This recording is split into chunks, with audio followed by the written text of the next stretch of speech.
right, so this is a 4-compartment sink. In a 4-compartment sink setup, you're going to be rinsing off the dishes here. So you're going to have lots of food debris. It would go in the first sink because you don't want to get all of that into your wash water.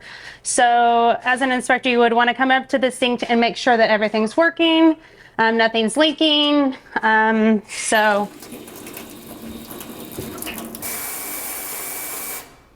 then this sometimes will be down into the sink, like too far, so it creates a backflow issue. So you want to make sure that the spray hose does not go down into the basin. Then in the wash sink, this is an Ecolab system, but you just have to turn the knob and it should dispense water and soap at the same time, so it mixes it. Not required by the food code, but it's really nice for the people that get to use it. The third sink is just plain water. There won't be anything in it. And then Lillian's going to show us how the 4th sink is filled and tested. So this will be, you can go ahead. You can get your sanitizer going. This sink, yeah, I think it was turned off. Yeah, there we go.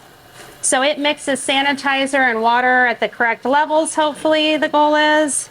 And it's going to be cold water, as they've actually written on their wall, which is a great reminder because this sanitizer requires that the water be between 65 and 75 degrees, so that way the chemical doesn't evaporate and dissipate. And so she's filled it here, and as you're testing it, if there was large amounts of foam, you wouldn't want to take the test strip and put it into the foam itself because it would make it appear to be stronger than what it is. So you can go ahead, Lillian, and test it.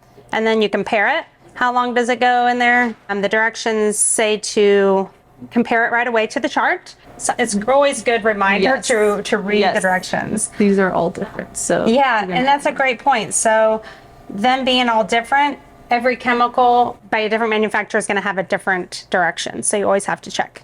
So yep, looks good. Tested out great.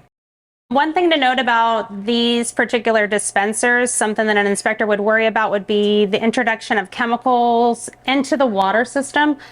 These are designed with a backflow preventer on the inside. Each one of these components inside has an air gap. And so the air gap will prevent any of the chemicals from mixing back into the main water line and back into our drinking water. So you can see that by the indicator on the outside of this cover.